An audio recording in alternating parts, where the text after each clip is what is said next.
A few weeks ago, we got a message from John Burton, who hosts the podcast Home From Here, inviting us to do a collaboration, sort of like we did with Matt Zucker from the City It podcast, which is so cool because honestly, we're still surprised that people even know who we are. John's got over 150 episodes, and Home From Here is a top 10 globally ranked podcast radio show, according to Mixcloud Radio. Even better, John has an actual studio in Kingston. Alas, I wasn't able to make it to be there in person, but we were excited for Jenny to have the opportunity to record the podcast face to face and see how the big kids do it with real studio equipment. The collaboration with John was so much fun, we ended up meeting twice. So this week's episode might sound a little different than usual because I was on the phone while Jenny and John were in the studio, and this conversation was recorded over 2 separate sessions.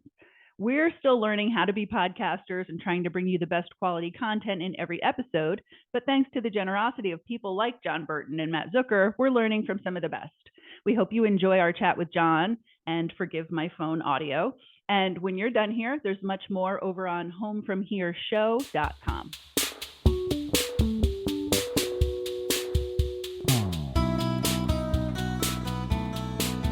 Welcome to the Valley Girls, the weekly podcast where we explore everything there is to see, do, try, eat, and experience in New York's Hudson Valley by talking to the makers, the doers, the growers, the creators, and all the unique voices of the Hudson Valley. We're telling the Hudson Valley's story one episode at a time. I'm Jenny Leifer, a lifelong Hudson Valley resident. When I'm not co-hosting Valley Girls, you'll find me talking all about health and wellness, finding the best gluten-free eats in the Hudson Valley, and giving back to the community through volunteerism and service. And I'm Jennifer Santiago, a Hudson Valley native who has spent the past 20 years living in Texas. I'm currently splitting my time between Texas and the Hudson Valley as I'm in the process of moving back, and I'm so excited to explore and rediscover everything I love about the region, including hiking, history, and the local arts scene. Hi, guys. Hi, John. Hi. So this is Home From Here and Valley Girls Podcast. That's right. I'm with Jenny and Jen again. Hi. Hi, John. So happy to be here. Once just wasn't enough. That's right. That's Couldn't get enough. There you go.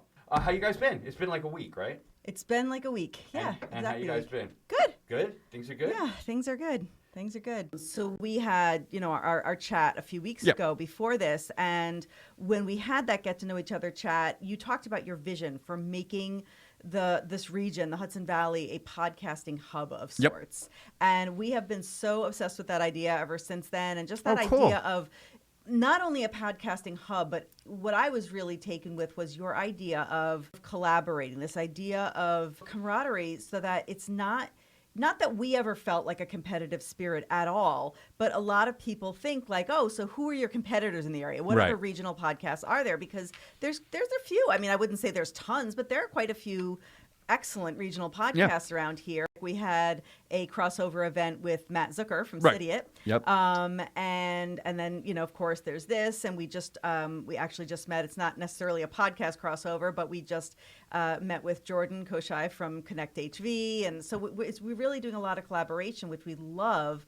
And I just loved the idea that something that you said really hit me, which was that, you don't think of musicians as being competitive, right? People think like, okay, if they're in the same genre, they collaborate, right? They get together, they play together, they jam together. You would never think of musicians in or not in the same genre as competitive. So why do podcasts? Why does it have to be within a different form of art? Right. It doesn't have to be competitive. It could be collaborative. So that has really stuck with me, and I've spread that to a lot of people. Oh, too. good. So we just would love to talk to you more about that. I love the idea of this region being a hub for podcasting. I agree with you that the Hudson Valley is like a geographic anomaly of interesting people, but interesting, Wonderful, yeah. smart people. Yes. And creative. And very I was about to say, and there's way too much creative talent up here for like it's just a really weird spot. Yeah. And my thing with podcasting too is it's like music in that you don't listen to just one podcast. Yes. So how are you competing? I'm not saying all right, am I doing Burton or Valley Girls today? Right. Nobody does that. And by the way, the more people that the bigger we build the industry of podcasting in the Hudson Valley, the more we can charge for our ads.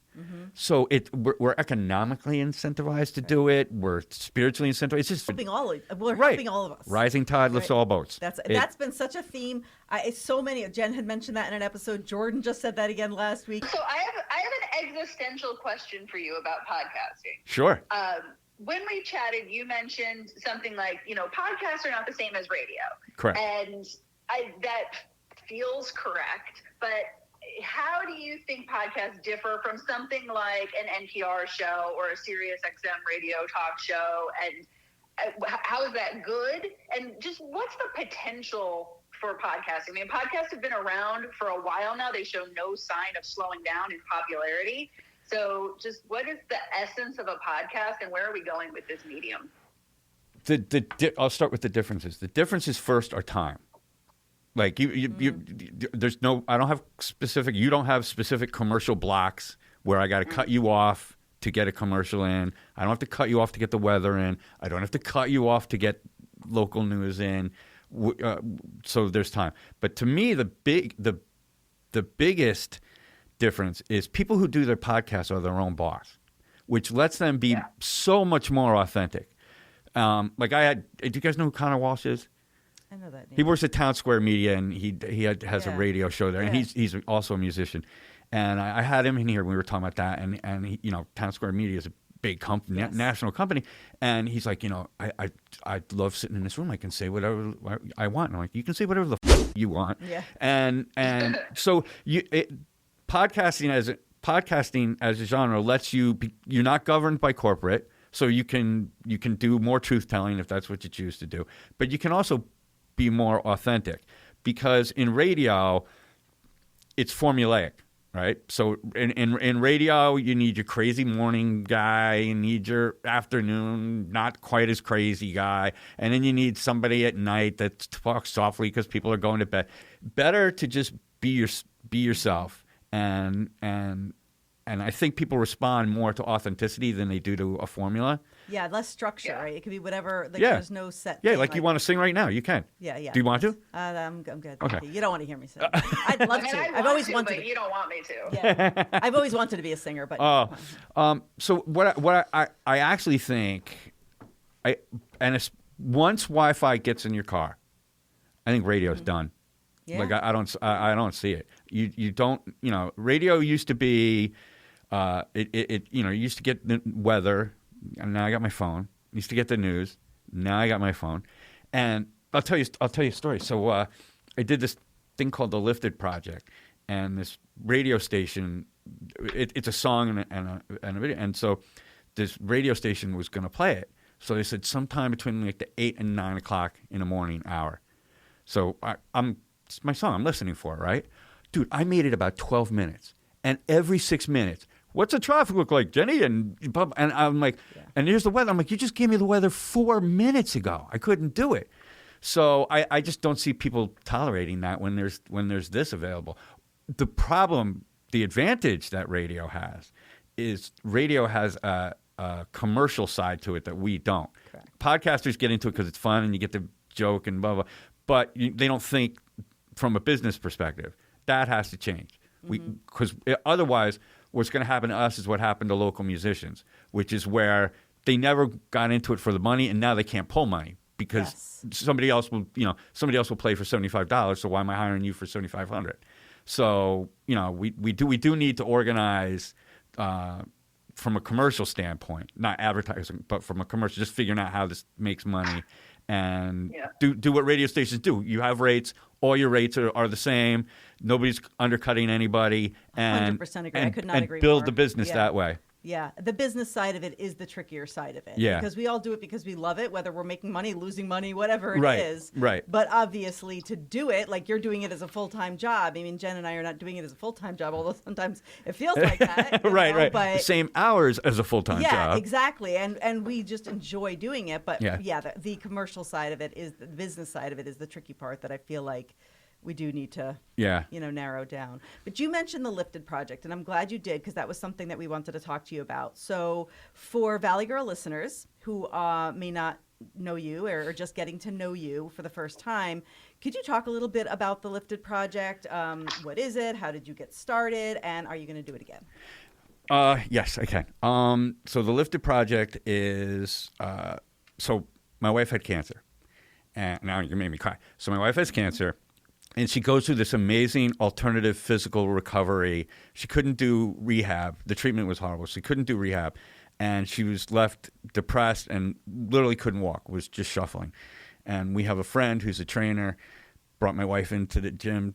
She teaches classes. I went to the trainer and said, can we, can she just stand in the back and I'll shuffle with her just to get her out of the house? And she was ashamed of the way she looked. Her face was all dinged up, and she wore sunglasses and a ball cap and a big scarf. And so this trainer went for about in the back for about 10 minutes, and then this trainer just said, nope. And went and got my wife Trish, pulled her up front, made her face everybody, and just shuffled with her the whole rest of the class. And we got in the car, and Trish said, maybe we could go back next week. And then the trainer called up and said, no, you're coming back tomorrow, and you're coming back every day. So now my wife can kind of walk, and so we do these things where we jump up on these 2-foot blocks, right? And so this trainer brings over a 3-inch step, and my wife tries to step up on it, and she can't. She trips and falls because she's got neuropathy from the treatment, and she's crying. And this trainer puts her body over my wife's body, and they go forehead to forehead for like 3 minutes. I don't know what they said, but then my wife got back up and wiped her tears and started lifting weights again. At the end of that class, the trainer brings my wife over to this 2-foot box and says, we're not stopping until you jump on that. Fast forward 2 months. We are, we're in, and now my wife can kind of step up on a 2-foot block, and this trainer, because they worked together every day, and there was love and there was trust, this trainer came over and went forehead to forehead with her again, and I heard her this time, and I'll never forget it. She said, you can do this today. You are a feather. You can fly. You can do this today. And then she just stepped back. And my wife looked at me, and then she looked at the trainer, and now the whole gym's circling around her. And the trainer just stepped back, and they're just eyeball to eyeball, and they didn't say a word. And she looked at the thing, and then she just flew right up on top of it. It was amazing. And no money changed hands. No, they're not related. They're not even friends. Just one person lifting up somebody else because that's what they did. That so moved me to see that energy, because you think about doing good for others, and it's all fundraising. So then I'm watching the We Are the World documentary, and I'm like, well, it's really cool. Look at all those musicians in a room. And then I'm like, hey, stupid, that's your job. You have a ton of really talented musicians in a room. Why don't you do a thing? So we picked four nonprofit partners, Hudson River Housing, Berkshire Center for Children, Kidney for Clark, and Hudson Valley Animal Rescue. No fundraising at all. We had the event. We sang a song I co-wrote with Liv Bolger, who's amazing, and we sold out an airport. Tickets were free. There was no money changed at all, but the nonprofit partners got to have a table, and people would go over and donate directly if you wanted. And we did the song. We didn't rehearse it either. So it was 38 musicians in a room. Never one rehearsal. I rehearsed once with the band, but never with the choir. And we do the song the first time, and my wife sitting in the front row, and she turned around and she looks at me, and her face said, "We're going to have to move because that's bad." And I'm like, "Ugh."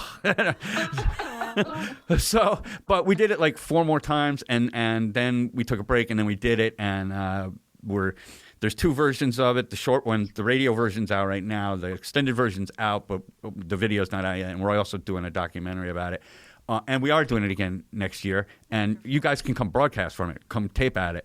I'll be there. Okay, beautiful. And it's this time we're having a 200-person. We're having a children's choir first, and we're having and then the original core group is coming back, and then the last song will be the core group plus 150-person choir around them, and no rehearsal, and yeah. Chills. Yeah. Amazing. When is Yeah, it? I do. I have April. chills just thinking Chills. about that. Oh. I I was will definitely crying. be there. Thank Oh you. my God, you made me cry. Yeah. So So yeah, you guys got to come. When is it? Do you know when? Next April. Love Next to April. do that. Yeah, Okay. yeah, you'll be here by then, Jen. Oh, she will be. I will be. I will go drag Heck her yeah. ass back Beautiful. to New York.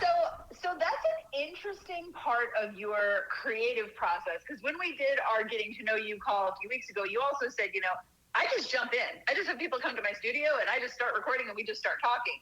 And so now you did this huge project with no rehearsal. We are not like that. We are very type A, nerdy note takers, do our research ahead of time. So I'm interested in the spontaneity of your creative process. One person's spontaneity is another person's disorganization. So it might be just that I'm disorganized. But it works for you so well. Oh, thank you. Yeah, no, I mean, and organization works for you guys so well. It's just I just don't have that head. To me, if I plan out what we're going to say to each other, it becomes a script, and then I'm acting, and then I'm on radio. So I would rather, just for me, I would rather not know and just see what and I'm unfolds. somewhere in the middle. Actually, Jen is more like that. Jen is very, very good at just having the conversation, having some ideas of, doing the research and having the ideas of questions, and then letting the conversation flow and having it be a back and forth. Although, you guys are pretty good at being easy to work with, because I the time by a whole hour today, and you guys were like, just come back in an hour. So you're not that rigid. No, we can be flexible, but but Jen is very good at just the back and forth in an interview, and it's fairly new to me. So I mean, she was You're good at it too. I'm getting there. She's so much better than she thinks she is. She feels like she won't be good unless she has a lot of preparation, but in reality, she's awesome. So, as you are finding out. Yes. But I'm a conversationalist when I'm not don't have a mic in front of me and I'm just having a conversation. Right. I connect with people really well. Right. It's just that it's being recorded. You'll get used to it. You'll get used to it. And now I am. I'm much more. If I just block out the whole idea, this is being recorded, this is a microphone, and I just connect to the person I'm talking to. Right. It's a completely different thing.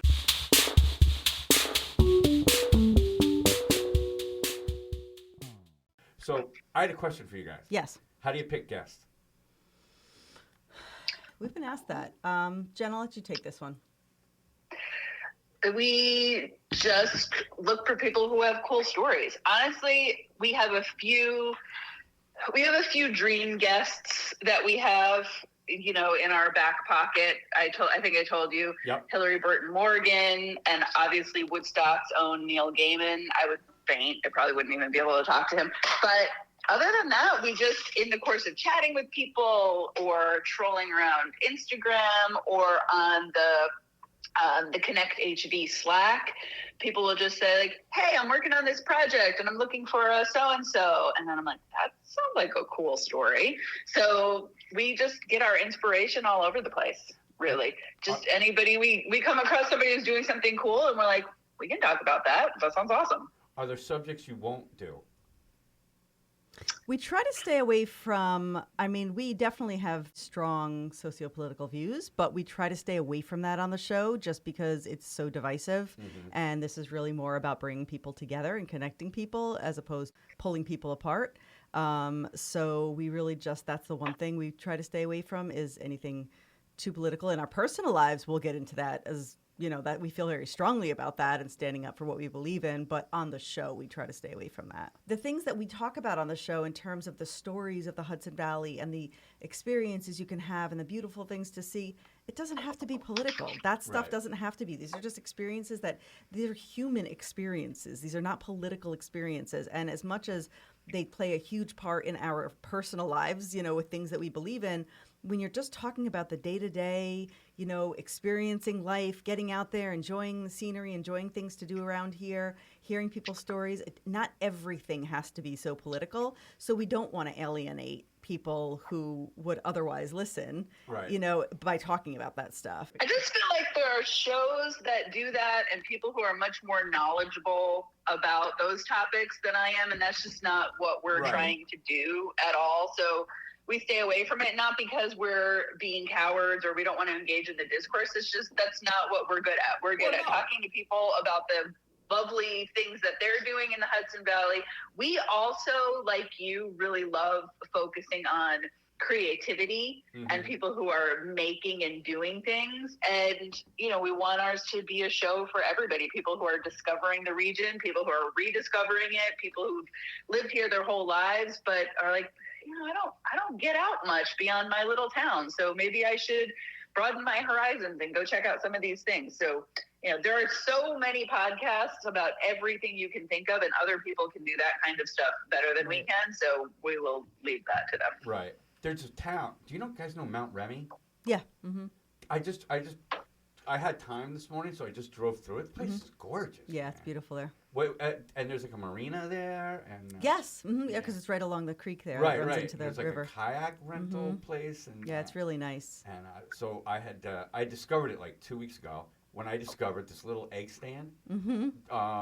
It's called Bruno's, Bruno's Market, and it's a table, and she has fresh eggs in a cooler. And her Venmo thing. Yeah, it's like on the honor system, right? Yeah. It's really cool. So a lot of people around here do that. Yeah.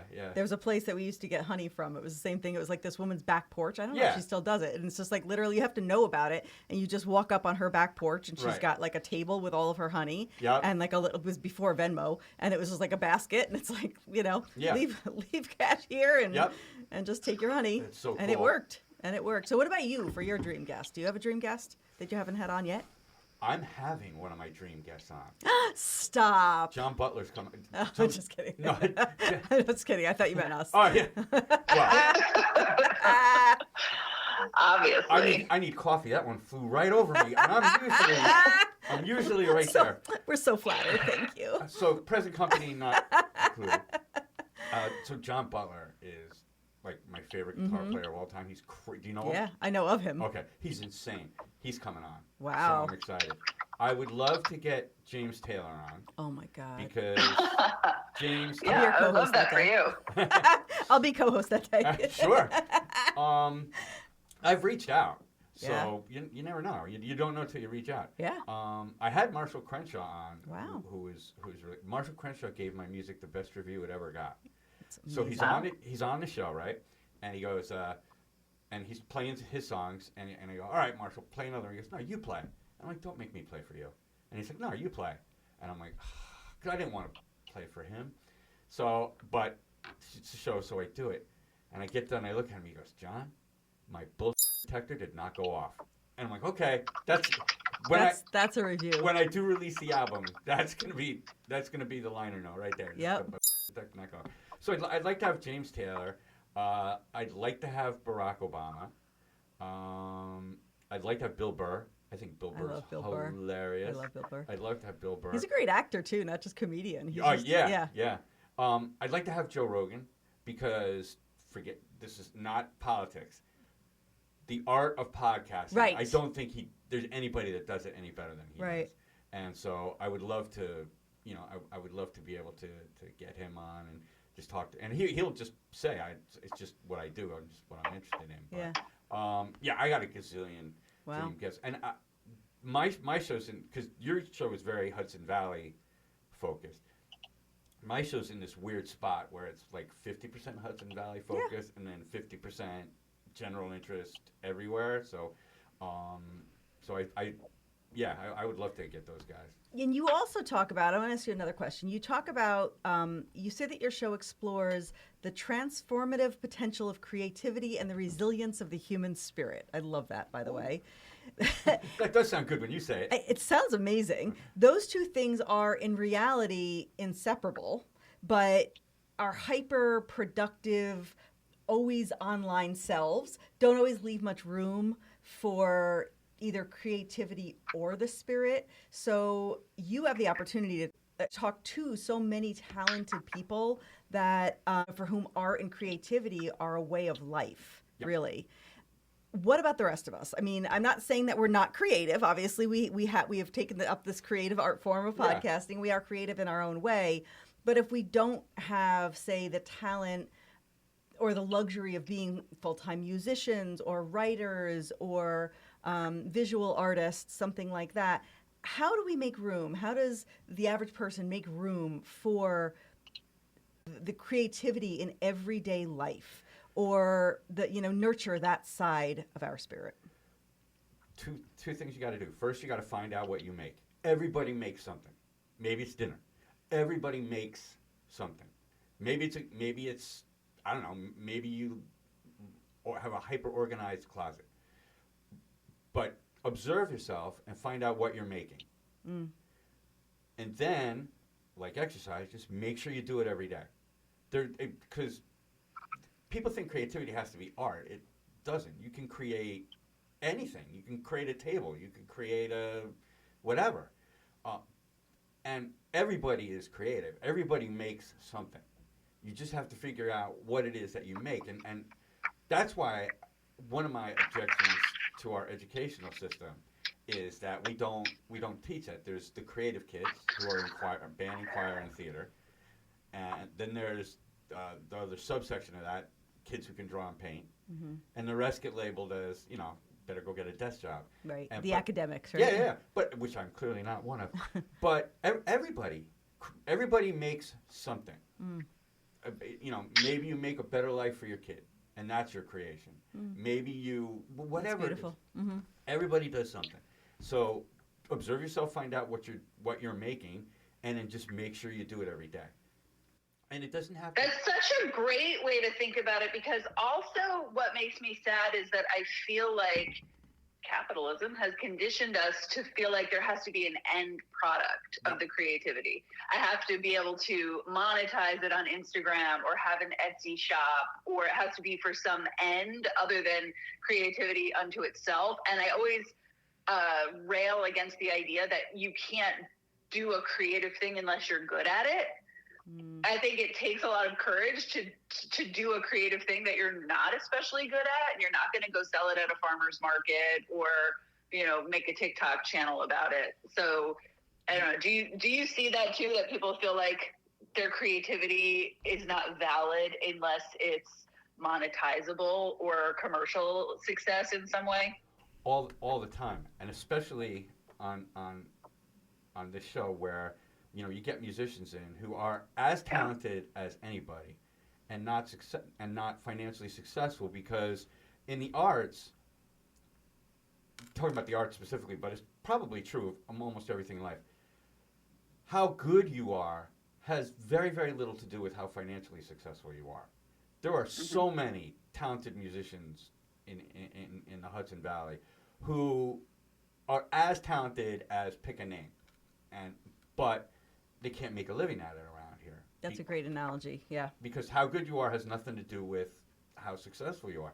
And also, yeah, Jen, you're right. People think I have to have something to show for my creativity. And creativity, you do have something to show for your creativity. You have a better mindset from creativity.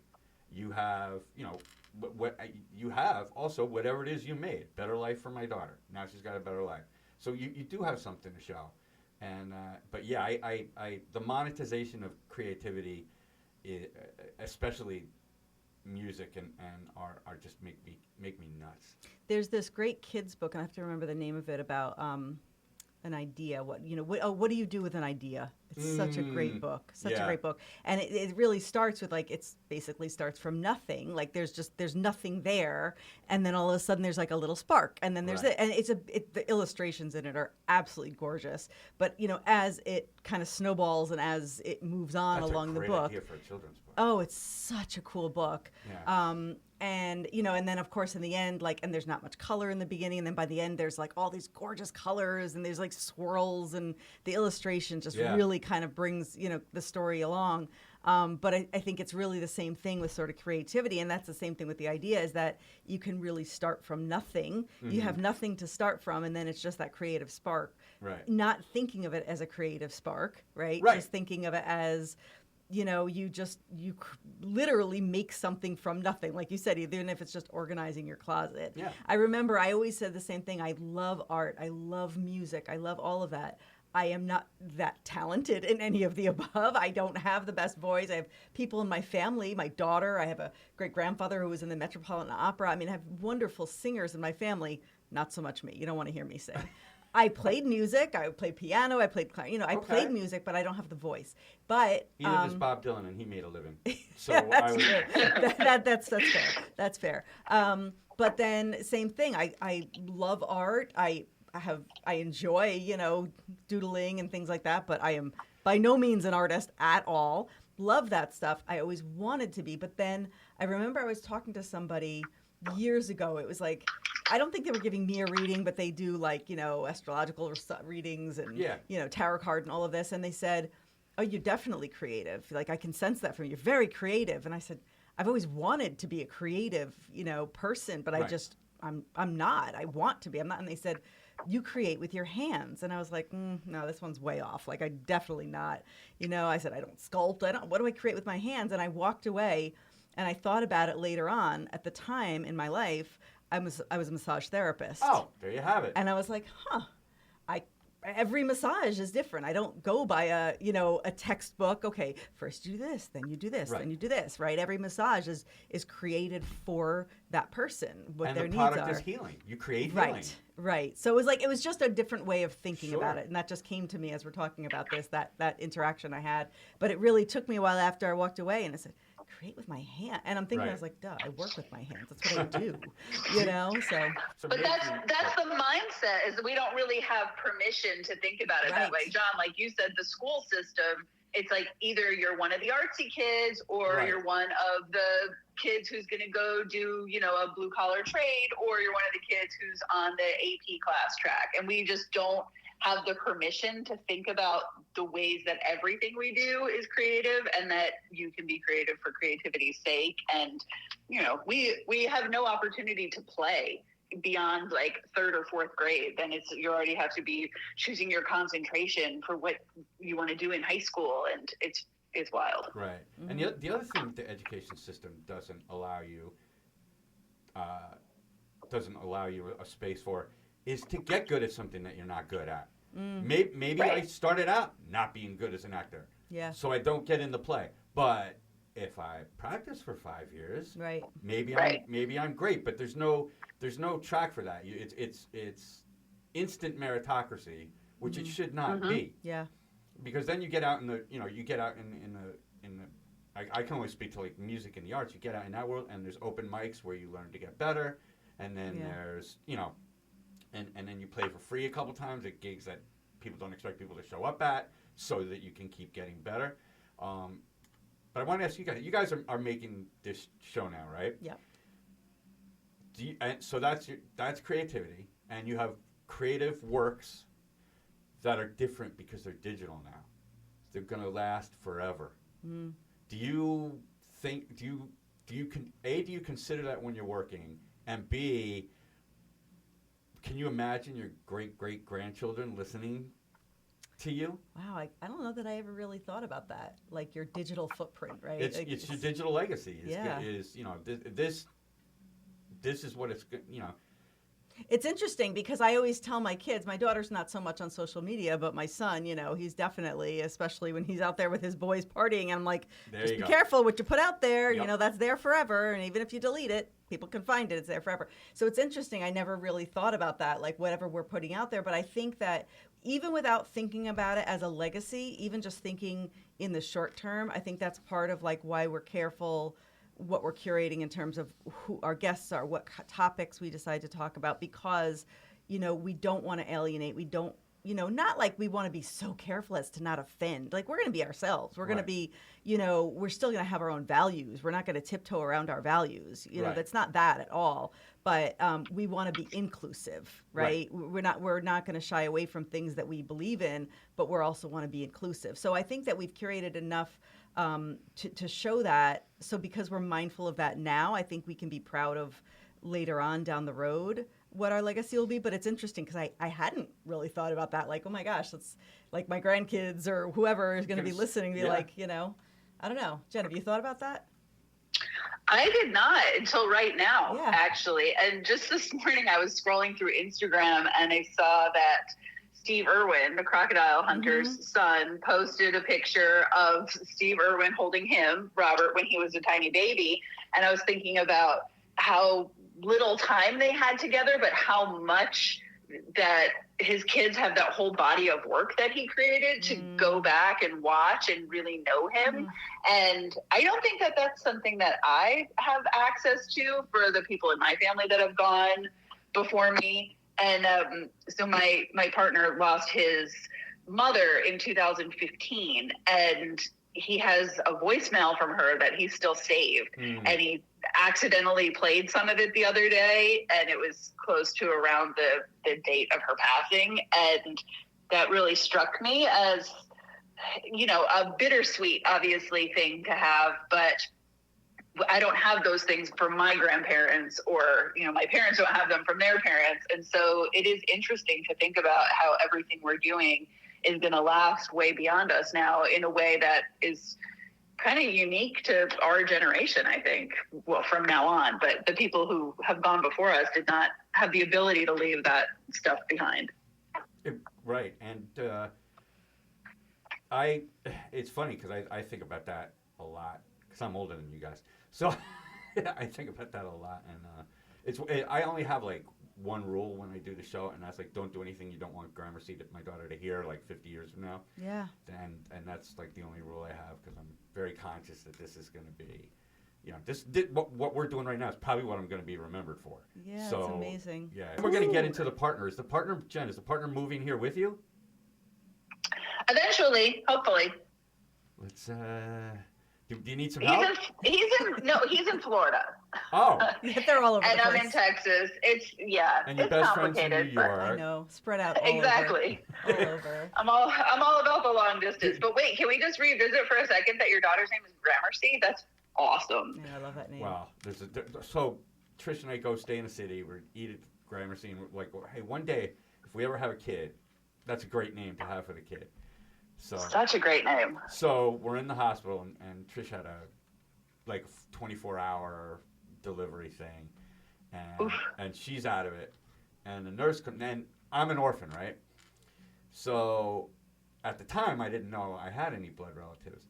So the nurse comes in and she says, "Okay, Dad, what are we naming this baby?"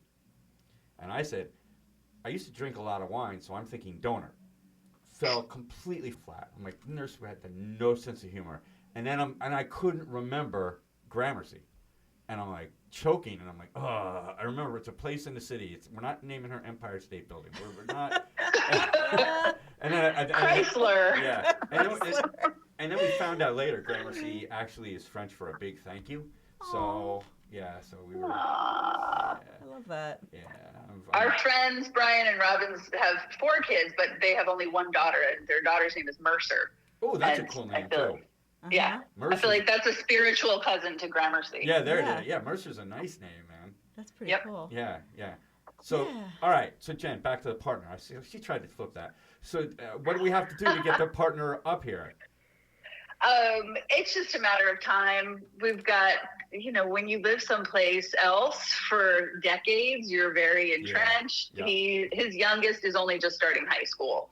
So he is a very involved, hands-on dad. He's not going to bail before his youngest is done with high school. Oh, okay. So, all right. So, but, luckily there's airplanes in the meantime. There you go. So, yeah. I suck at long-distance relationships. Yeah. I'm horrible at them. I think that we are both, Rob and I are both very good at it and very committed to it and so alike in so many ways. So, we're making it work. Obviously, it's not ideal. Can I tell them how you know each other? Yes. It's adorable. This is an adorable story. They actually went to high school together. He's 2 years older, right? 2 years older, I think? Yes.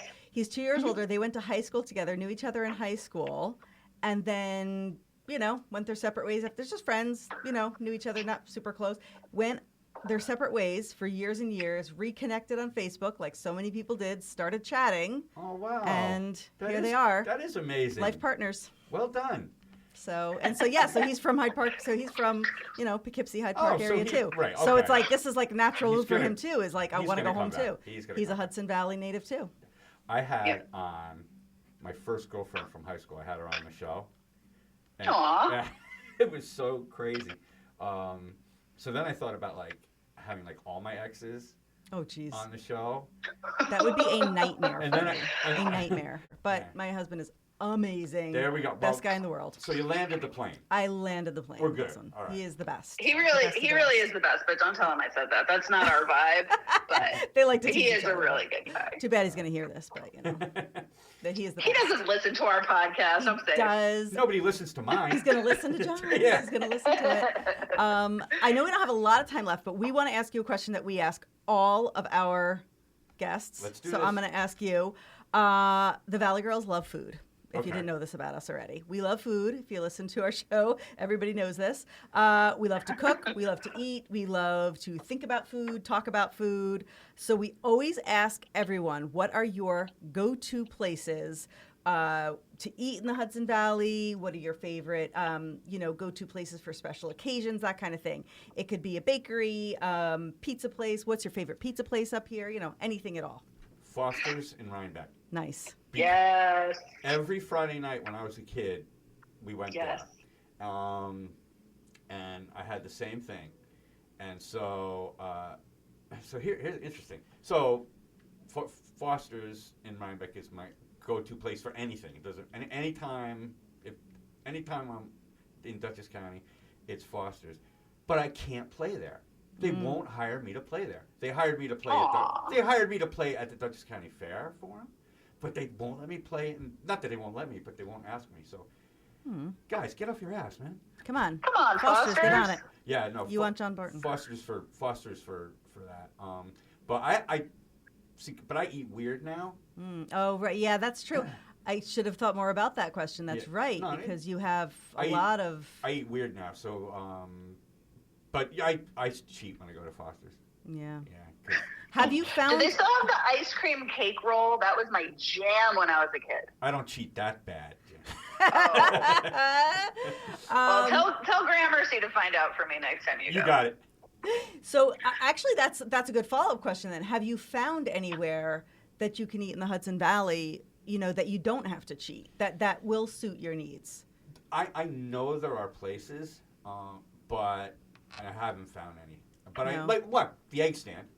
The egg stand. I can go buy eggs I from a can go buy farm. I eat eggs for like 2 meals a day though. Okay. So I can do the egg stand. Because I feel like there are a lot more. I mean, I don't know down by like around Westchester. That would be a good question for Danielle. But like, I feel like up, certainly in Kingston, they're popping up a lot. In Woodstock, I know there's a bunch. I'm not sure about Rhinebeck, but there's a lot of allergy friendly. I mean, I know it's not all allergies, but there's a lot of food sensitivity, allergy, food restriction friendly places now. Yeah, and a lot of places just offer both. Yeah. And so. Right, that's what I mean. Like they cater to, because Yeah. everybody. It's not just you. So many people have food restrictions now. You guys should eat on. Do you eat on your show?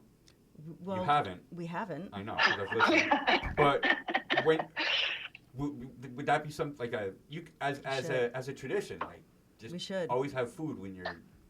I don't know that people really want to hear me chewing while I'm on the podcast. though. Get a cough button. Just get the cough button. Did you ever listen to Smartless, the podcast? I worship Smart. Me too. I'm obsessed with them. But I just love that that's like a big thing with them. They're always talking about food, and Will Arnett is always like shoving his face with something, and then Jason Bateman's always like screaming at him for, like, must you eat every time we are recording this podcast? Yeah. Just No, love them. I love that. So, yeah, we could do that. I mean, I'm not opposed to eating anytime, so we could certainly try it. I just don't know what our listeners would think of it, but If you're hearing me on the Girls Show, it's homefromhereshow.com, and go to Mixcloud. I'm everywhere, but don't go everywhere. Just go to Mixcloud. Thank you so much, So John. thank you guys so much. You guys are cool. And now we got to pick a guest to interview together. Oh, yes. Next Oh, up. I We're gonna love do that. that. All right. Yes. We gotta So do that'll be the next thing I'll we do. work on Barack Obama, okay? Thank you very much. And just let me know when James is going to be here. James Taylor. I totally will. Totally going to be stalking outside. That's great. All right. Thanks, John. Thank you guys so much. All right. Bye. Bye-bye. Okay. Bye-bye. So fun. Thank Yeah, you. that was fun, man. That was fun. That was fun. I really wish you were here for that because It was such a different vibe, and we have such a great vibe going on our own with our guests and everything that we do, but it is very different being in person with somebody when you can just look across the table and they're right there, being able to work with the studio equipment and the boom mics and all of that. So, who knows? Maybe that's the future of Valley Girls. Yeah. Podcast goals. Podcast goals. It was a very good experience. John was a very gracious host. And of course, he's just very easy to talk to. It was just more like sitting down and having a conversation with an old friend. So very cool experience. All right. Well, that can be us one day when we grow up, when we're Valley big girls. Stick with us, listeners. We're going to get there. Bye, everyone. Thank you to all our listeners. We hope you enjoyed this episode. If you'd like to help support the Valley Girls, please follow our podcast from our show page on whichever platform you listen from. Leave a rating and review, and please spread the word and share our podcast with others. We really appreciate your support. To stay up to date with the Valley Girls and for more content, you can find us at valleygirlspodcast.com, and you can follow us on Instagram, Facebook, and YouTube. Links to all our social media accounts are in the show notes. And you can also connect to them through our homepage at valleygirlspodcast.com. Thank you so much for listening. Bye for now. Bye-bye.